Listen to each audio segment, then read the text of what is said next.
My name's Phil Williams and I would like to welcome you to Audio Angling, the podcast site of fishingfilmsandfacts.co.uk. On August 1st, 1970, Dr. Dietrich Burkel, assistant keeper of natural history at Glasgow Museum, made Scottish sea angling history by deliberately targeting and bringing ashore the first ever Porbeagle Shark from Scottish waters, with a fish of 173 pounds taken from the Mull of Galloway. There had previously been reported shark sightings there, plus the occasional brief encounter with sharks snatching at anglers' hooked fish. And also, it has to be said, quite a lot of scepticism and even ridicule aimed at those who not only believed it could be done, but who would ultimately quieten the doubters. Despite the fact that Dietrich Burkel was the man fighting the fish on that day, the success of the venture was very much a team effort, involving boatman Bob Hogg along with his sons Harry and Jim, Roger Reynolds, Brian Hewitt and Joe Controversey, the story of which was well documented at the time.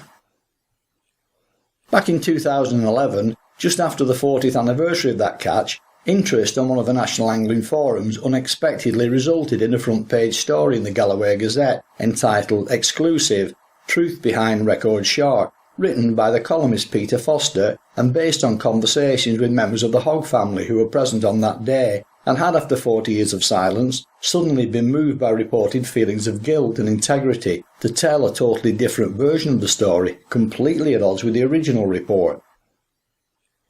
It's now April 2013, and returning to Scotland from his home in Germany for a week's fishing for common skate in the Sound of Jura, another species he has history with through the Scottish tagging programme initiated by him in the early 1970s, Dietrich has invited me to join up with him and on your mark skipper Ian Burrett, and has agreed to talk about his Porbeagle catch and put the record straight regarding what is, after all, a piece of Scottish sea angling history. Now, in the run-up to this interview, you provided me with copies of both a relevant issue of the Galloway Gazette and subsequent correspondence sent to them by yourself, so I am well briefed on all the relevant claims. Can we now, to set the record straight once and for all, discuss in detail here everything relating to the subject, starting with the fundamental question: did you, fishing with rod and line, catch and bring ashore a Porbeagle shark weighing 173 pounds off the Mull of Galloway back in August 1970? The fair angling, yes, it was hook and bait. It was played to the side of the boat, and when it was to be gaffed to attach it to the boat, the gaff struck the line and broke the part of the trace.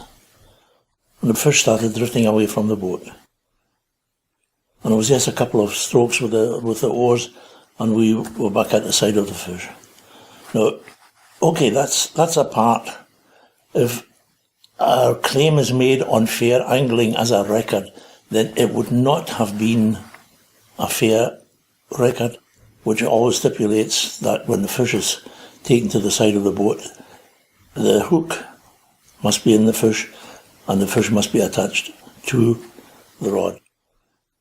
Before we start to get too embroiled in the events of the day, it might help to set the scene leading up to the event by looking at some of the historical build-up prior to the catch itself. Well, the reason why that attempt was made to catch a shark, we'd been down there to fish for taupe. And, okay, taupe a shark as well, but the question was big sharks, Porbeagle. And Bob Hogg, the lobsterman who was out there practically every day, said I reckon he'd seen Porbeagle, and the locals laughed at him. So Brian Hewitt, Roger Reynolds and myself, we said we would come down every weekend and fish for shark, put a big bait out on a float to see if we could prove him right. And on August the 1st, the two went over to Port William to the Taupe Festival, and I went down to the Mull of Galloway with Bob Hogg, his two sons, and another person called Joe Controversey. And we went out in two 15 or 16 foot boats and fished all day, and then towards the end of the day, around about 4 or there, we went down below the lighthouse in the race with the tidiest turning, and suddenly the float started moving towards the boat, and I looked in the water, and there was a big fish towing it. And that was a shark. It took an hour to play before we got it to the side of the boat, as I said. And then as it was to be gaffed, the gaff struck the line and actually broke the trace where the little bit of trace which had been standing out beyond the sleeve had been cut off. And there was a nick in the main line. That's where it parted. So it was either a question of just letting it go, and if we went ashore and said yes, we'd had a big fish, nobody would have believed it, and we took it ashore. Now obviously, I've researched all around the subject as you might expect in preparation, and one of the notes I have here is of a supposed claim by Bob Hogg of having seen mako sharks around the Mull. What, if any, light can you shed on that? I've no idea. I mean, there was a lots of talk about, fish jumping. Okay, I've seen fish jumping. There was the basking sharks. I can't imagine that makos would be there. It's a bit far north. Okay, makos in the Channel, West Channel.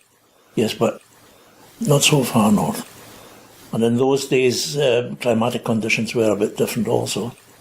Why should they go through the Irish Sea or go around Ireland and come in into... Tell us a little more now about the history behind the attempt by the group and also the setting up of the Mull of Galloway Big Game Club. At that time we had founded or got very interested in coast fishing in Scotland, mainly pike and carp. And there was one chap, Roger Reynolds, who always disappeared in the summer. When we had a meeting or went up to Loch Lomond pikefish, Roger wasn't there. And then in the first autumn meeting, Roger suddenly appeared again. And we said, where have you been? And he smiled and said, yep, been down to Luce Bay, catching taupe and bass and things like that. And of course, I was very interested in these fish also, to try and get specimens as Scottish fauna for the museum. And I went down and had a holiday in a caravan at Sands of Luce. Went down to East Tarbet, and I was horrified to see so many big, beautiful fish lying dead on the shore. And that's when Bob Hogg appeared and I started talking to him, and that was involved at the beginning of the sort of search or the attempt to catch a shark. And that is at Porbeagle. So what was the general planning behind the attempt, which obviously didn't produce a result straight away? How many blanks had you drawn already by that stage? It was about half a summer, 5 or 6 times. And I mean, the planning as it was, I was just lucky. We couldn't really say, today I will go and catch a Porbeagle. We went out and out and out again until the fish was landed. You've given us quite a detailed account of the happenings on the day. The decision to fish, the hook up, and ultimately the breaking of the line with the gaff before finally securing the fish, all of which was a good result. But shortly afterwards, according to the Galloway Gazette, things started to become a little strained. No, not at that time really. When we came ashore, there were quite a number of people there, and I had phoned my wife, and she had phoned Brian Hewitt, who'd arrived from Port William. As soon as he got in, his wife informed him that I'd caught a shark, and he just jumped in the car and drove all the way back from Hamilton down to Luce Bay. I had said to Bob Hogg, the fisherman, that undoubtedly this will make the headlines. And, we'll use that to put the area on the map. A friend of mine came down and lifted the shark up for the museum in Glasgow. And on Monday morning, I got a phone call from Border Television in Carlisle asking me to come down. They wanted to do an interview.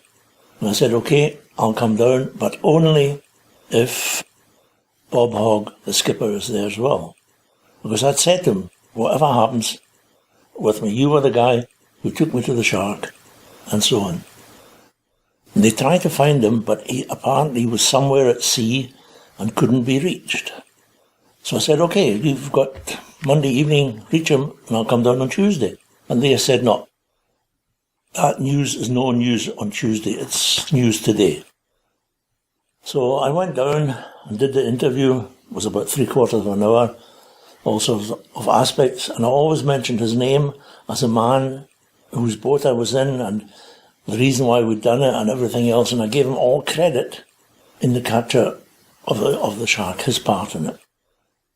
And it was actually broadcast and cut down to about the usual thing, 5 minutes. And the following weekend when I went down, I felt quite proud of myself, this interview and everything.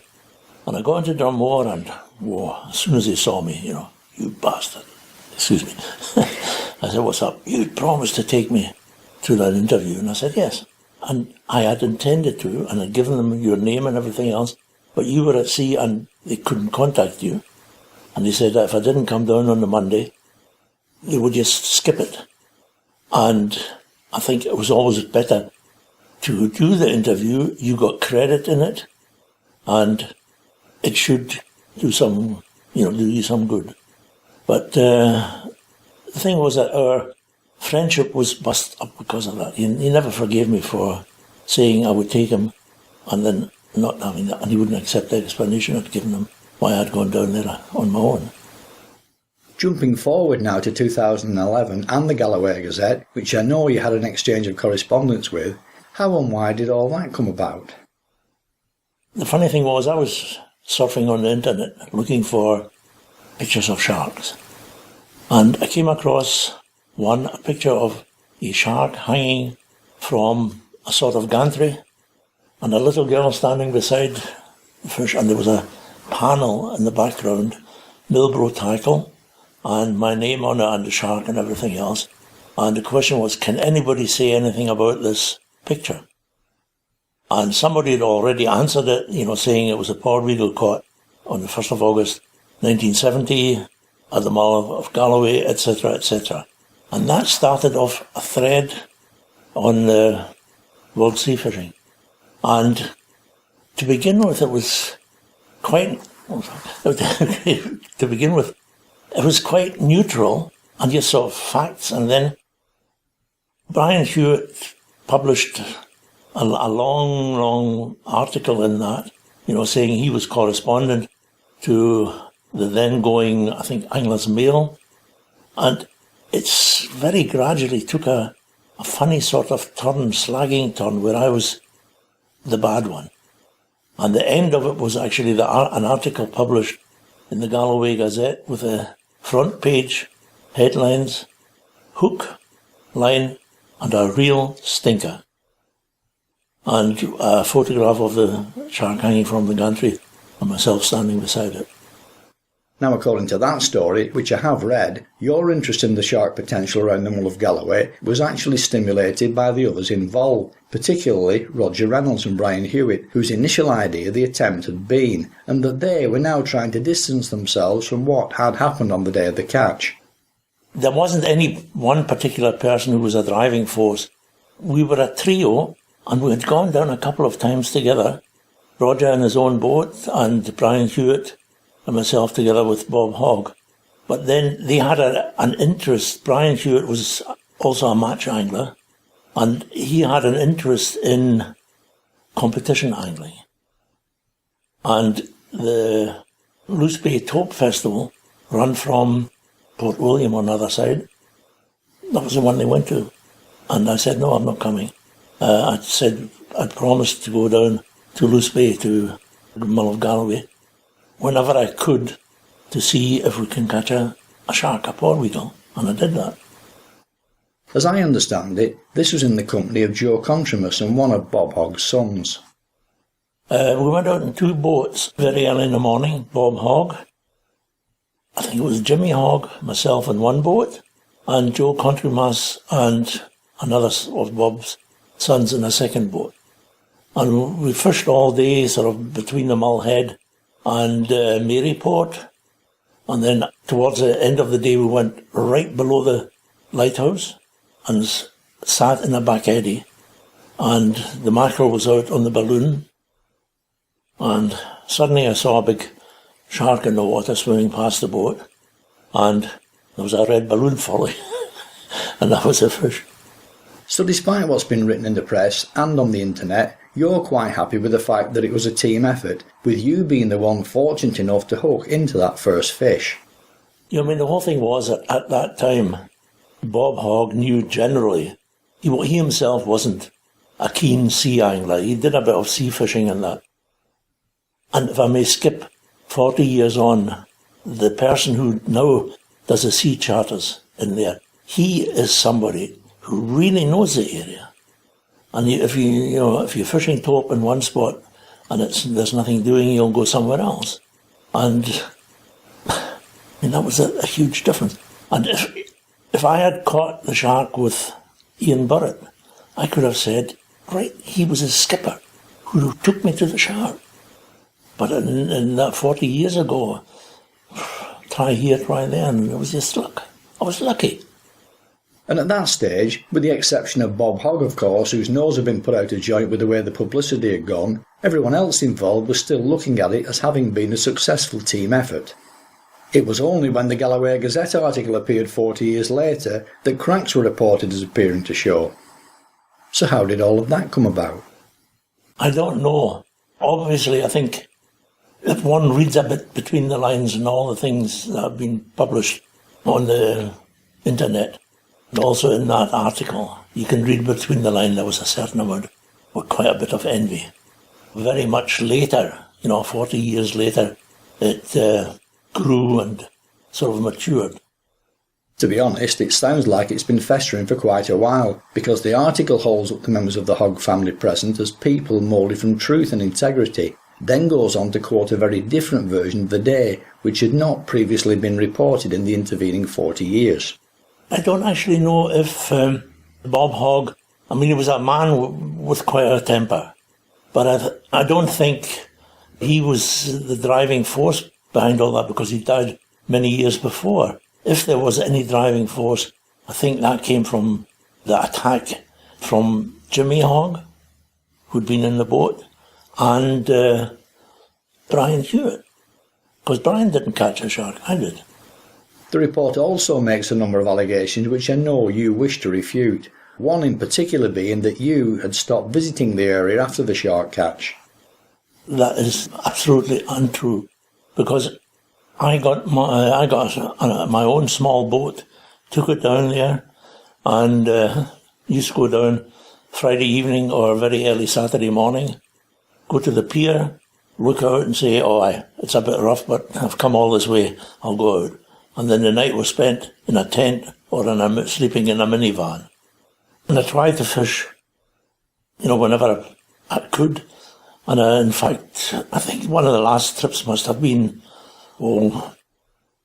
June or July 1979, before I emigrated to Germany. The thing was, we actually had a caravan down at Sandhead, and got a bit lazy. Went down to the Mull of Galloway and it's not going, it'll be better weather tomorrow. And the time when the 150-mile drive down from Glasgow got down there, it's not looking too good, but Christ, we've come all this way. Go out. The article also says that Bob Hogg eventually turned his back on sea fishing in disgust at what the report claims had happened on the day. It had nothing to do with the shark and and all the controversy, which there really wasn't at that time. The reason why he turned his back on rod and line fishing, the Mull of Galloway Big Game Club was founded, and competitions were held, and apparently people were putting lead into the fish to try and win. And it wasn't a case of going out and the members of the club trying for big taupe or more Porbeagle Shark. It was just general fishing in the end.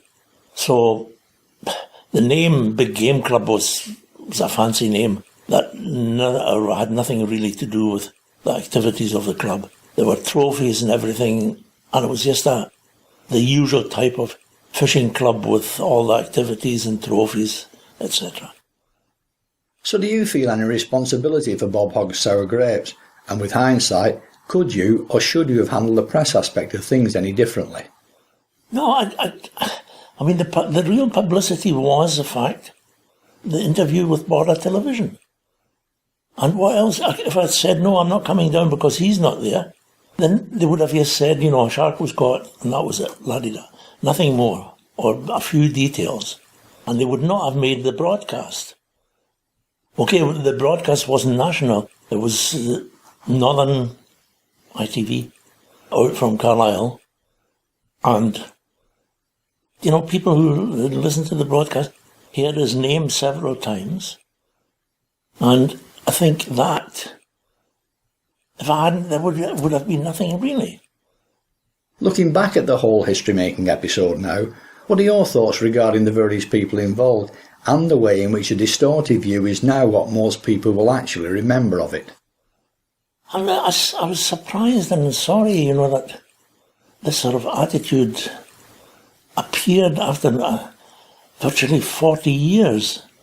Because at the time, we were still very friendly, we'd still go out together and fish together, and there was no animosity, really. And why after 40 years? Okay, maybe, possibly one thing. I became fish recorder for the Scottish Federation of Sea Anglers. And I also became fish recorder for the European Federation of Sea Anglers. Because somebody had heard my name and my comments on the fact that there were fish on the record list, which I said, no, I don't believe that. And okay, in the article itself, there was mention made that I really wasn't a zoologist or an ichthyologist, but I was a geologist, paleontologist. But I mean, there are many people with great knowledge which they have acquired and they haven't studied. So I honestly don't know what they were trying to get at 40 years after the event. For what it's worth, knowing journalism as I do, I personally don't see how the shark report could have been handled any different. Yeah, it probably was disappointing to some of the others, but not as disappointing, I suspect, as no recognition at all. The only person really who can be given any credit is Bob Hogg. The other person who's mentioned in there, Joe Controversey, was a very, very peculiar person. Despite what's gone on, nobody can take away the fact that this was a history-making event, not only for the area concerned and the people involved, but for Scotland as a whole, as this ultimately triggered interest in Scotland's porbeagle potential elsewhere. Yours was the most southerly Scottish catch, and what would eventually follow was the current world all-tackle record of 507 pounds from Scotland's most northerly point, not to mention other catches too from even further north, up around the Shetland Isles. Yeah, I mean, it showed that there were Porbeagle Shark in Scottish waters. That was known anyway because of the commercial catches, but that they also could be caught with rod and line. And the next person who, in actual fact, started catching porbeagle was a man called Peter White, who was an oil engineer up in the Shetlands and had his own boat of Sunborough Head. And he really smashed the record of the first catch. I think a 420 and a 450. They were really big fish. There is actually a link between Sunborough Head and the Mull of Galloway in the fact that both create highly disturbed tidal interruptions. Do you think that this could be a factor in attracting porbeagle sharks? Well, I know that at Sunborough Head the sharks were there in the autumn, possibly as, if you can say, sort of breeding aggregations.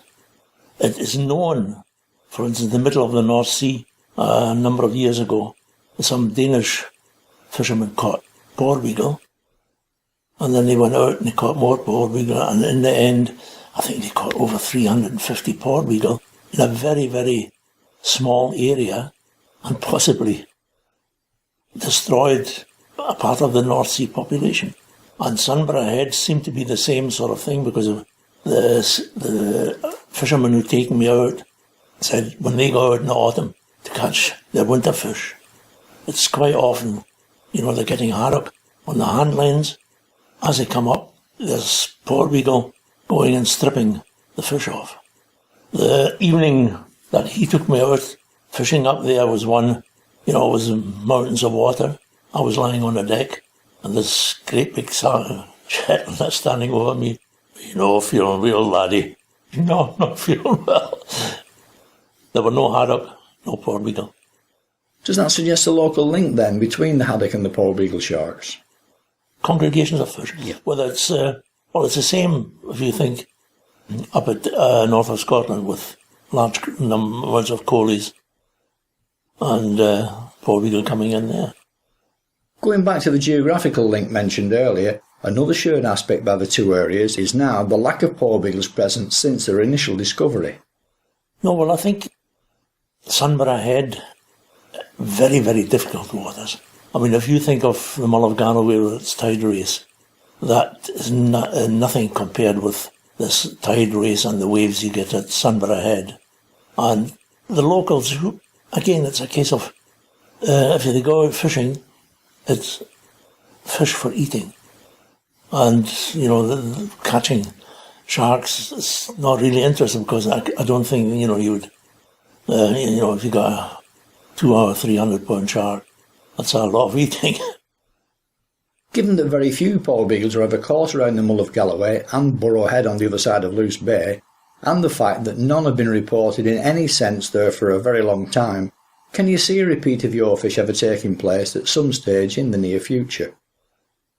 I don't know, that possibly other species, if the climate changes, which are supposed to be happening.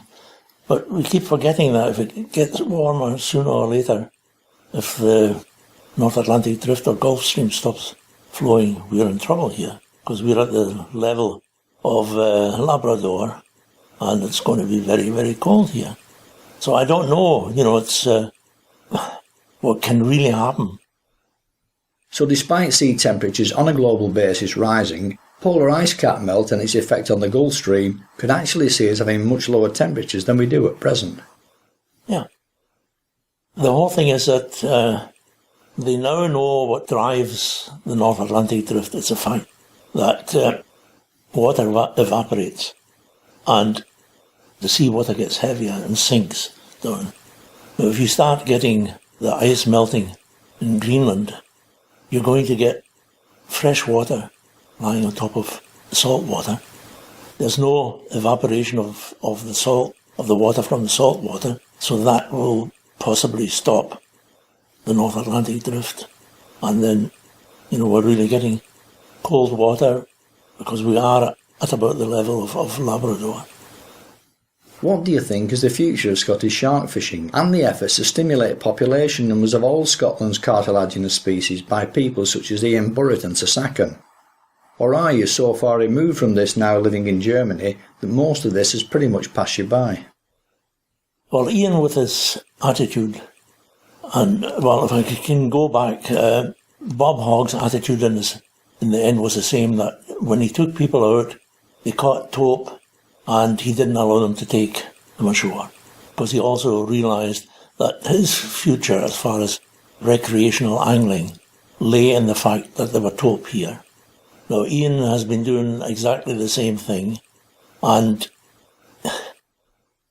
if commercial fishing would cease in certain areas, I think an increase in the population of fish could get more sea anglers in, which would bring more money into the area than the commercials make, because the commercials don't leave the money in the area where they're trawling, they're taking it away. Recreational angling, okay, even if you catch a lot of cod, you don't need to take them away. Take one, take two, but the rest. For me, that my attitude always has been, I like fish, I like to see fish, and the only way I can see fish is if I catch them. So with Sasakan fighting its corner on behalf of both the fish and of anglers, fish stocks should at least maintain the status quo in Scottish waters, and could, fingers crossed, as more victories like the common skate and porbeagle legislation come along, even see a slow but sustained recovery over time. It could be if the attitude from the people who have the real say, if they realise that recreational angling has a greater economic value than commercial fishing. And your fish from August 1970, Will that remain the local target to beat? Or might someone who follows your example at some stage in the future possibly come ashore with photographs of a porbeagle that's even bigger than that? Not if they're not fishing for them. It takes quite a bit of time and money, obviously. And if you go out, even now when I went to go down to the Mull of Galloway, I fish for taupe, but I've always got a large bait on a balloon drifting in about 10, 15 feet of water. So if a shark does come along and maybe attempts to take the bait, because I've seen one other large fish being taken, and that was Roger Reynolds was fishing near me, and he got a fish on, started playing it, and suddenly it went dead. And he just sat there for about half an hour, and then he brought up the head of a conger, and the rest was gone. That obviously was a shark. That's the porbeagle interview concluded. In a few minutes' time, we'll both be heading down to Crinan to meet up with Ian Burrett for a day afloat after another big fish species he was involved in way back when, that being the common skate. That actually is another story in its own right, which I hope we'll cover separately before going our different ways. But there's a certain irony in the fact that it was you who started the skate tagging programme, which we're all benefiting from today, which has now passed into the hands of Sasakan, with Ian doing much of the actual tagging work. Well, there were always, lots of places with common skate, and a number of these were fished out commercially and by recreational anglers. And it's nice to see that an effort is being made to preserve these stocks. And the only way you can preserve a stock is to find out what the size of the stock is. And the work that Ian is doing and a number of other skippers on the western coast of Scotland, catching and tagging the fish, I think, is a fantastic thing. And it's also credit to a number of anglers who come and do such fishing, because in the end, the only trophy that they have is the ones that they take home in the head, the memory. I mean, basically, what do you do with a 100 pound, 150 pound skate? Yeah.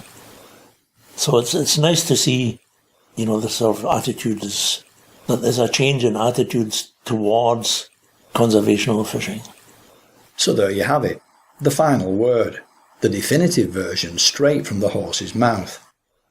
My thanks then to Dietrich Burkel for being so frank and open regarding the subject, and for recording another piece of real angling history for the archives.